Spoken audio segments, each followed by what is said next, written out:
नमस्कार, स्वागत है आप सभी का। आप देख रहे हैं एबीपी गंगा। आपके साथ मैं हूं राजीव ढोंडियाल। सुबह के 9 बजे का वक्त हो गया है हमारे प्राइम बुलेटिन गंगा प्राइम का, जिसमें हम आपको दिखाएंगे कि आज दिन भर कौन सी खबरें होने वाली हैं। प्राइम अयोध्या में ऐतिहासिक सुबह की तस्वीर से लेकर मथुरा में कान्हा के जन्मोत्सव को लेकर खबरें आई हैं। कोरोना के बढ़ते संक्रमण से लेकर 69,000 शिक्षक भर्ती मामले का अपडेट भी है और सब दिखाएंगे, पूरा विश्लेषण भी करेंगे। तो अयोध्या में ऐतिहासिक सुबह, मथुरा में जन्माष्टमी की क्या है तैयारियां, मथुरा में जन्मोत्सव होगा या नहीं, और कोरोना का संक्रमण बढ़ रहा है और डरा रहा है, और शिक्षक भर्ती मामले की जांच पर सुनवाई है आज।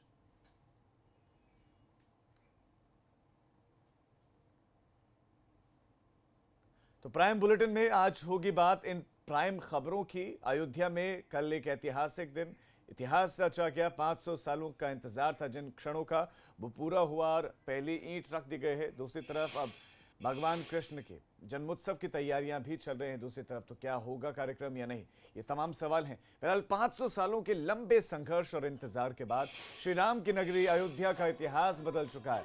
भूमि पूजन और शिलान्यास के बाद पूरे देश में हर्षोल्लास है, जिसकी झलक बीती रात देखने को मिली, जब हर जगह दीपोत्सव मनाया गया। हर दिशा में राम नाम की गूंज सुनाई पड़ी। अवधपुरी से लेकर तमाम जगहों पर श्री राम के लौटने पर दिवाली मनाई गई। दीप जलाकर भूमि पूजन की खुशी का इजहार किया गया। दीपोत्सव के साथ तस्वीरें हम आपको दिखा रहे हैं। चाहे अयोध्या हो, आपको दीपों से जगमगा उठी अयोध्या दिख रही है तस्वीरों में। उसके बाद देखिए अयोध्या जैसा ही माहौल, अयोध्या जैसी ही रोशनी और अयोध्या जैसी ही खुशी। लखनऊ हो, नोएडा हो, मेरठ हो, गोरखपुर हो, गाजियाबाद हो और मथुरा हो, आप जिलों के नाम बदल दीजिए, तस्वीरें कुछ इसी तरह की सभी जिलों से आई और सिर्फ देश ही नहीं विदेशों से भी आई है।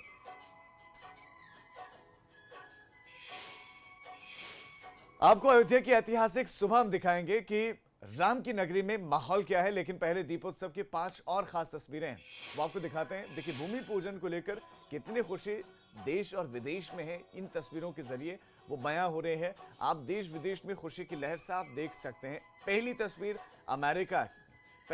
अमेरिका की और बड़ी विंडो में आपको दिखा रहे हैं कि ये टाइम्स स्क्वायर है, ये फेमस जगह, चर्चित जगह है अमेरिका की। और वहां पर भगवान राम की ये तस्वीर, भगवान राम का वो मंदिर जो प्रस्तावित जो मंदिर है, जो बनकर तैयार होगा तो कुछ ऐसा दिखेगा और साथ में तिरंगा लहराता हुआ आपको दिखाई देगा।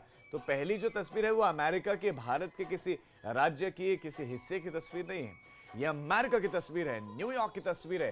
फिर उसके बाद आप प्रदेश की तस्वीरें देख रहे हैं। प्रदेश में अलग अलग जगहों पर दीप जला गए, क्योंकि राम आस्था का केंद्र है, राम से आस्था जुड़ी है। और जब पहली ईंट पड़ी, हर किसी की निगाहें थी प्रधानमंत्री की तरफ कल। उसके बाद प्रधानमंत्री का संबोधन और उसके बाद शुरू हुआ उत्सव का माहौल।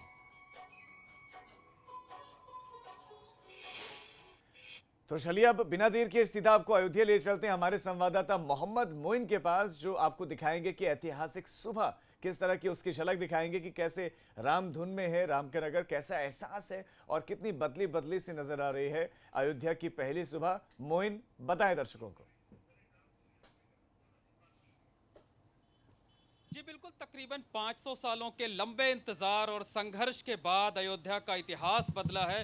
पूरी अयोध्या आनंदित है, उल्लासित है और एकदम भक्तिभाव में मगन है, भगवान राम की भक्ति में मगन है। इस वक्त हम मौजूद हैं अयोध्या के प्रसिद्ध सरयू घाट पर। यहाँ की तस्वीरें आपको दिखाना चाहेंगे। यहाँ पर बड़ी संख्या में श्रद्धालु आए हुए हैं और आज अयोध्या के लोगों के चेहरे पर सुकून के भाव दिख रहे हैं, शांति के भाव दिख रहे हैं। अयोध्या लंबे समय से संघर्ष करती रही है अपने राम, अपने आराध्य प्रभु राम के लिए, जो है उनके मंदिर के लिए, लेकिन आज अयोध्या शांत है, सुकून की सांस ले रहे हैं अयोध्या वासी। और अगर बात करें अयोध्या के मौसम की, तो अयोध्या का मौसम भी आज काफी खुशगवार हो गया है। आसमान में बादल छाए हुए हैं और ठंडी हवाएं चल रही हैं। तो साफ तौर पर कहा जा सकता है कि मन में जो है अगर प्रभु राम के विराजमान होने की खुशी है, तो शरीर को जो है वो मौसम सुकून दे रहा है, राहत दे रहा है। तो पूरे अयोध्या में उत्सव का माहौल है, जश्न का माहौल है और पूरी अयोध्या जो है आज बदली बदली नजर आ रही है। बदली हुई अयोध्या की सुबह है और किस तरह यहाँ के लोग सुकून की सांसें ले रहे हैं, राहत महसूस कर रहे हैं, उसे शब्दों में बयां नहीं किया जा सकता, उसे सिर्फ महसूस किया जा सकता है, उसकी अनुभूति की जा सकती है। तो हमारे साथ तमाम राम भक्त यहाँ मौजूद हैं जो सरयू के घाट पर हैं। इनमें से कुछ अयोध्या के लोग हैं, कुछ अलग अलग दूसरी जगहों से आए हैं। हम उनसे बात करते हैं कि किस तरह बदलाव का दिन है अयोध्या वासियों के लिए, देशवासियों के लिए, राम भक्तों के लिए। निश्चित ही ये बहुत खुशी का समय है और हमारे अयोध्या के लिए तो बहुत ही स्वर्णिम अवसर है हर तरह से। और अयोध्या हमारे शास्त्रों में सबसे पहले क्या सुनाने जा रहे हैं आप हमको? मन मस्त हुआ तो क्या मांगे, मन मस्त हुआ तो क्या मांगे, मन मस्त हुआ तो क्या मांगे। मन इतना प्रसन्न है कि प्रभु ने बिना मांगे ही हमें जो चाहना था वो दे दिया। बिल्कुल, ये भाव अकेले इनके नहीं है, बिल्कुल सारे अयोध्या वासियों के हैं। हर घर में दिवाली मनाई जा रही है, होली मनाई जा रही है और त्योहार एक बार पहले मनाए जा रहे हैं। आप बताइए कितना बड़ा खुशी का मौका है और किस तरह अयोध्या वासी इस उत्सव को मना रहे हैं। जिस तरह से हमारे देश की कई पीढ़ियां गुजर गईं, कितने बलिदान हो गए, इसके बाद आज जो स्वर्णिम अवसर हमारे सामने आया है, हमारी पीढ़ी गर्व को महसूस कर रही है कि भगवान राम आज बहुत बड़े भव्य मंदिर में निवास करेंगे। उनके साथ ही पूरा एक राम राज्य स्थापित होगा, उसकी कड़ी में ये पहला कार्य हुआ है। आप जरा आगे आ जाइए, बताइए आज चैन की नींद सोए होंगे आप, सुबह नई उम्मीद लेकर के जगे हैं। आज बहुत अच्छा महसूस हुआ और जो राम राज्य की कल्पना लोग कर रहे थे वो राम राज्य कायम हो गया है। और हम लोगों को बड़ी खुशी की बात है कि जो राम जन्मभूमि इतने दिनों से विवादित था वो आज खत्म हुआ और शिलान्यास। बिल्कुल राजीव, साफ समझा जा सकता है कि भूमि पूजन और शिलान्यास के बाद अयोध्या बदल गई है। पूरी अयोध्या उल्लास में बिल्कुल डूबी बिल्कुल हुई वो है। चेहरे पर लोगों दिख के रहा है। जश्न बिल्कुल मनाने मोइन, का वो जो जिन सिलसिला लोगों से है, आपने बात की वो उनके थमने का चेहरे नाम पर नहीं दिख ले रहा है और ये वहाँ की सिलसिला बदली हुई अगले फिजा और कई माहौल, ये दिनों सारी तक चीजें चलता बयां भी रहेगा। कर रहा है। आपका मोइन इस तमाम जानकारी के लिए, इन तस्वीरों के धन्यवाद। तो अयोध्या की फिजा बदली है, अयोध्या का इतिहास बदला है। हमारे संवाददाता मोहम्मद मोइन ने आपको ऐतिहासिक सुबह दिखाई है। अब आपको दिखाते हैं अयोध्या में बदलाव की खास रिपोर्ट। श्री राम की नगरी अयोध्या का इतिहास बदल चुका है। घर घर विराजने वाले श्री राम अब अपने घर में विराजमान हो गए हैं। इससे पूरी अयोध्या उत्साहित है, आनंदित है और पूरे अयोध्या में जश्न का माहौल है। कल भूमि पूजन हुआ, प्रतीकात्मक शिलान्यास हुआ रामलला के भव्य मंदिर का। और लंबे इंतजार के बाद जब अयोध्या ने हमेशा संघर्ष देखा है, आंदोलन देखा है और शायद पिछले कई सदियों में कोई ऐसा दिन नहीं रहा होगा जब अयोध्या ने तनाव न झेला हो, लेकिन भूमि पूजन और शिलान्यास के बाद की जो पहली सुबह है वो बेहद खुशगवार है। शांति का नया संदेश लेकर के आई है, अयोध्या वासियों के लिए सुकून और राहत की खबर लेकर आई हुई है। और भूमि पूजन व शिलान्यास के बाद अयोध्या का पहला दिन कैसा है, पहली सुबह कैसी है, वो बताने के लिए, वो जानने के लिए हम मौजूद हैं इस वक्त सरयू नदी के तट पर। और यहाँ की तस्वीरें देखिए, आम दिनों की तरह ही ये घाट आज भी शांत है। यहाँ बहुत ज़्यादा भीड़ भाड़ नहीं है क्योंकि पिछले कई दिनों से बाहरी लोगों के अयोध्या एंट्री करने पर पाबंदी लगी हुई है। लेकिन जो भी लोग हैं उनके चेहरे शांत हैं, सुकून की सांस ले रही है अयोध्या आज और हर कोई उत्साहित है, आनंदित है और राम धुन गा रहा है, राम की भक्ति में डूबा हुआ है और उसको ऐसा लग रहा है जैसे साक्षात राम की प्राप्ति हो गई हो। तो भूमि पूजन के बाद की जो पहली सुबह है वो मौसम भी आज खासा मेहरबान है।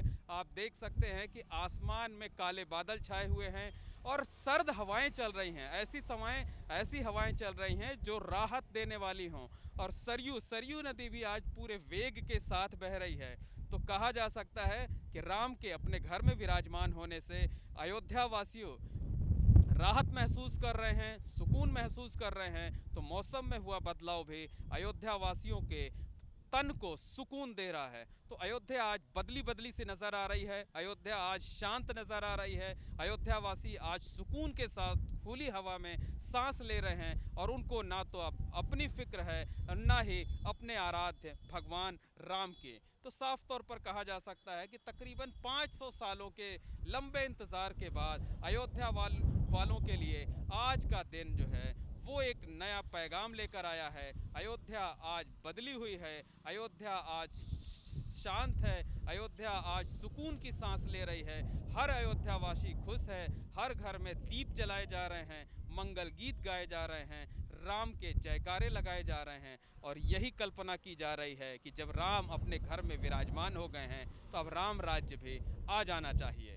कैमरामैन रोहित श्रीवास्तव के साथ मोहम्मद मोइन, एबीपी गंगा, सरयू घाट, अयोध्या। तो सिर्फ अयोध्या का इतिहास नहीं बदला, अब इसका रंग रूप भी बदलता जा रहा है। भूमि पूजन के बाद वहां पर लोगों में खुशी की लहर है। पूरी की पूरी अयोध्या राममय है। रामलला के मंदिर निर्माण के भूमि पूजन और शिलान्यास के बाद से अयोध्या में जश्न का माहौल है। पूरी अयोध्या आनंदित है, उल्लासित है और जश्न में डूबी हुई है। भूमि पूजन के बाद की पहली सुबह नया संदेश लेकर आई है, नया सुकून लेकर आई है अयोध्या वासियों के लिए। और इस वक्त हमारे साथ अयोध्या के तमाम लोग मौजूद हैं, तमाम राम भक्त मौजूद हैं जो देश के अलग अलग हिस्सों से आए हुए हैं। हम उनसे बात करते हैं और जानने की कोशिश करते हैं। बताइए, बरसों पुराना सपना पूरा हुआ, अयोध्या आप कैसा महसूस कर रही है? जय श्री राम, हिंदुस्तान जिंदाबाद। अब जो कई सौ वर्षों बाद, उसके बाद 70 साल से जो राम जी ने अपने कोर्ट में अदालत हमारे हिंदू क्या कहते हैं इसके लिए लड़ी, अपने आम जनमानस से मुकदमा लड़ा। कुछ अताताई लोग थे जो देश में, उनकी वजह से जो आज ये दिक्कत आई है। कहीं न कहीं कल जो खुशी मिली, जो आज मेरे 35-34 साल हो गए, इस उम्र में इतनी खुशी मुझे कभी नहीं मिला। मुझे बेटा भी मिला, मुझे बेटी भी। बिल्कुल, इतनी खुशी मिली, इतना सुकून मिला जो पहले कभी नहीं मिला। आप बताइए कहाँ से आए हैं और किस तरह का सुकून महसूस कर रहे हैं? जी, मैं सुल्तानपुर से आया हूँ। 1 तारीख से लेकर 5 तारीख तक हम लोग का संकल्प था, हम अयोध्या में रहेंगे। जब तक शिलान्यास नहीं हो जाएगा तब तक हम जाएंगे नहीं। और आने तो मिल नहीं रहा था, लेकिन आ गए किसी तरीके से। और अयोध्या इतनी खुशी महसूस कर रही है कि आज तक भाई ये बहुत सुनहरा पल है हम लोगों के लिए। तो 2 लाइन हम लोग गाएंगे। मंगल भवन या मंगल हारी, द्रवहुस दशरथ अजुर बिहारी। मंगल भवन या मंगल हारी, द्रवहुस दशरथ अजुर बिहारी। आप बताइए, अयोध्या बदल गई है? बहुत ही बेहतरीन तरीके से बदल गई, जिसकी प्रशंसा हम लोग अपने जुबान से कर नहीं सकते हैं। वो अयोध्या आज कल दीपक परसों दीपक इतना जगमगा गया था कि हम जितनी आपको बताएं उतना कम है। आपको बताते हम उस नगरी से हैं जहां राम भगवान लंका से लौटने के बाद आए थे, उसको बोलते हैं धौपाप। उस धौपाप से हैं। उसके बाद दीपक जलाए थे, उसका नाम है दीपनगर, जहां दीरा बाजार मेरा घर है। वहाँ से हम लोग आज 5 दिन से आए हैं, यहाँ भगवान की पूजा अर्चना कर रहे हैं, वंदना कर रहे हैं, अर्चना कर रहे हैं। आप लोग ही खुश नहीं हैं? आज तो लगता है मौसम भी मेहरबान है। देखिए, उमस भरी गर्मी से किस कदर राहत है, आसमान में बादल छाए हुए हैं और सरयू भी आज जो है पूरे वेग के साथ बह रही है। आप बताइए महाराज जी, कितना संघर्ष, कितना त्याग, और उसके बाद अब रामलला अपने घर में विराजमान हुए, किस तरह का आनंद है? हमें तो ऐसा आनंद है कि हमारा दोबारा जन्म हो गया है। हमें तो ये लग रहा है कि बहुत खुशी हो रही है। मोदी जी ने, योगी जी ने इतना बढ़िया काम किया कि कभी भविष्य में कोई नहीं करवा पाता इनके अलावा। और ये आगे हमेशा बढ़ता जाएगा, बहुत अच्छा रहा अयोध्या अपनी। आपने तो एकदम सीने में श्री राम को बिठा रखा है। हाँ, प्रणव पवन कुमार खलवन पावक ज्ञान घन जास हृदय आगा वसु राम सर। हनुमान जी के हृदय में जो राम बसते हैं, ये राम भक्त हनुमान है। आप बताइए किस तरह की खुशी है अयोध्या वाली, किस तरह से खुश हैं? बहुत खुश है सर। हम लोग का कल भी आने का मन था लेकिन हम लोग नहीं आ पाए यहाँ पे। हम लोग को बहुत खुशी, हम लोग बॉम्बे से आए हैं यहाँ पे घूमने के लिए। हम लोग को बहुत अच्छा लगा है, बहुत मतलब मनपसंद लग रहा है हम लोग को। तो बिल्कुल साफ तौर पर देखा जा सकता है कि पूरे अयोध्या में आनंद का माहौल है, उत्सव का माहौल है। जो भी राम भक्त हैं वो काफ़ी खुश हैं, उनका बरसों पुराना सपना पूरा हो गया है और उनका ये मानना है कि राम अपने घर में विराजमान हो गए हैं तो अब राम राज्य भी आ जाएगा। कैमरामैन रोहित श्रीवास्तव के साथ मोहम्मद मोइन, एबीपी गंगा, सरयू घाट, अयोध्या। चले आगे बढ़ते हैं। एक तरफ अयोध्या में इतिहास बदल गया है तो अब मथुरा में कृष्ण जन्मोत्सव पर कोरोना का संकट आ गया और इस बार श्रद्धालु मथुरा जाकर अपने आराध्य भगवान श्री कृष्ण का जन्म उत्सव नहीं मना पाएंगे और इस सार्वजनिक कार्यक्रम पर मंदिर सेवायतों और प्रशासन की तरफ से रोक लगा दी गई है। 12 अगस्त को कृष्ण जन्मोत्सव के मद्देनजर 10 से 13 अगस्त तक बाहर से मथुरा आने वाले श्रद्धालुओं की एंट्री पर रोक रहेगी। तो ये बहुत बड़ी जानकारी भी है कि कृष्ण जन्मोत्सव इस बार मथुरा में नहीं होगा। वो कार्यक्रम जिसमें लाखों लोग पहुंचते थे, पैर रखने तक की जगह अयोध्या में माफ कीजिएगा मथुरा में नहीं होती थी। और ऐसे में अब उसी कार्यक्रम पर कृष्ण जन्मोत्सव का जो पल था, उन पलों को जीने के लिए, उनको महसूस करने के लिए और दर्शनों के लिए श्री कृष्ण भक्त मथुरा पहुंचते थे। लेकिन इस बार श्रद्धालुओं की आने पर भी फिलहाल रोक लगा दी गई है और इसके पीछे की वजह सिर्फ और सिर्फ एक है, कोरोना का संक्रमण, कोरोना का संकट। और इसी संकट से फिलहाल सभी को बचाने के लिए ये निर्णय लिया गया है कि कृष्ण जन्मोत्सव लोग घरों में ही मनाएं, उनको याद करें, पूजा पाठ करें, लेकिन कृष्ण जन्मभूमि पर ऐसा कुछ नहीं होगा। सभी मथुरा जनपद वासियों से अनुरोध है कि आगामी आने वाले समय में 11-12 तारीख को कृष्ण जन्मोत्सव मनाया होगा, यहाँ पे पर्व होगा। विगत वर्षों में लाखों की संख्या में लोग यहाँ आते रहे हैं जब भी जन्माष्टमी का पर्व मनाया जाता है, लेकिन इस वर्ष जब हम लोगों ने बैठक की तो सभी प्रमुख मंदिरों से, जन्मस्थान से भी ये लिख करके आ गया कि 10 तारीख से लेकर के 13 तक वो लोग मंदिर को बंद रख रहे हैं। इसी प्रकार से बांके बिहारी मंदिर अभी आगामी 1 माह तक बंद है। अन्य प्रमुख मंदिर भी जो हैं वो भी बंद हैं। कृष्ण जन्मोत्सव में अपने अपने घरों में लोग त्यौहार हर्षोल्लास से मनाएं और मंदिर में दर्शन आदि के लिए न आए। और मथुरा जन्मभूमि से इस वक्त हमारे संवाददाता सौरभ और ज्यादा जानकारियों के साथ जुड़ गए हैं। सौरभ, कहीं ना कहीं मायूस होंगे कृष्ण भक्त जो हर साल जन्मोत्सव के मौके पर वहां पर पहुंचते थे, लेकिन इस बार प्रशासन ने रोक लगा दी है। आप दर्शकों को बताएं कि प्रशासन ने रोक लगाई, इसके पीछे के कारण क्या दिए गए हैं प्रशासन की तरफ से, और एंट्री चूंकि बैन रहेगी तो ऐसे में क्या पुलिसिया व्यवस्था बढ़ाई जाएगी वहां पर? देखिए, कोरोना का असर अब भगवान की भक्ति पर भी पड़ने लगा है। श्री कृष्ण जन्म स्थान पर जो जन्माष्टमी के मौके पर होने वाला उत्सव में जो श्रद्धालु शामिल होते थे वो अब नहीं हो पाएंगे, क्योंकि प्रशासन ने कोरोना वायरस को देखते हुए ये पूरी तरीके से श्रद्धालुओं की जो प्रतिबंध कर दिया गया है वो यहाँ दर्शन नहीं कर पाएंगे। लेकिन उत्सव तो मनाया जाएगा, लेकिन श्रद्धालुओं की एंट्री नहीं होगी, क्योंकि हर साल भारी संख्या में यहाँ पर श्रद्धालु यहाँ पर आते हैं। पैर रखने की जगह नहीं होती है, पूरी कृष्ण की नगरी सजाई जाती है। लेकिन इस बार श्रद्धालुओं की एंट्री नहीं होगी और प्रशासन पूरी तरीके से चाक चौबंद रहेगा, क्योंकि लगातार देश में कोरोना वायरस की संख्या बढ़ती जा रही है, जिसको देखते हुए प्रशासन ने बुधवार को जो मंदिर प्रबंधक है उनसे बैठक की। बैठक के बाद निर्णय लिया गया कि 10 तारीख की दोपहर से 13 तारीख तक मंदिर में जो श्रद्धालु जो एंट्री करते हैं वो प्रतिबंधित रहेंगे, अब नहीं कर पाएंगे। सिर्फ जो मीडिया के माध्यम से ही दर्शन कर पाएंगे ठाकुर जी के। बता दूं मैं आपको कि जो निर्णय लिया गया है, जो प्रबंध तंत्र ने, उनका कहना है कि जो पूजा पाठ होती है वो पूरी तरीके से जो हर साल की तरह होती है वो होगी, लेकिन श्रद्धालु एंट्री नहीं कर पाएंगे, जिसकी खबर सुनते ही जो श्रद्धालुओं में मायूसी है, क्योंकि कान्हा के बड़े भक्त हैं यहाँ पर। तमाम कोने कोने से श्रद्धालु यहाँ मथुरा आते हैं, अपने आराध्य भगवान श्री कृष्ण के दर्शन करते हैं और उस दिन खास तौर पर यहाँ पर मनाया जाता है। 3 दिन त्योहार भी मनाया जाता है यहाँ पर। जन्म उत्सव के जन्म होने के बाद दूसरे दिन भी नंदोत्सव मनाया जाता है, लेकिन इस बार नहीं मनेगा। इस बार जो श्रद्धालु उनको मायूसी हाथ लगी है। ठीक है सौरभ, आपके इस तमाम जानकारी के लिए धन्यवाद। तो जो पूजा पाठ, जो विधि विधान के साथ जब परंपरा चली आ रही है वो तो चलेगी, लेकिन श्रद्धालु इस बार भगवान श्री कृष्ण के दर्शन नहीं कर पाएंगे। खबरों में आगे बढ़ रहे हैं और एक छोटे से ब्रेक के लिए हम फिलहाल रुक रहे हैं, लेकिन ब्रेक के उस पार भी बहुत सारी खबरें जो आपको बतानी है, हम जल्द लौट रहे हैं।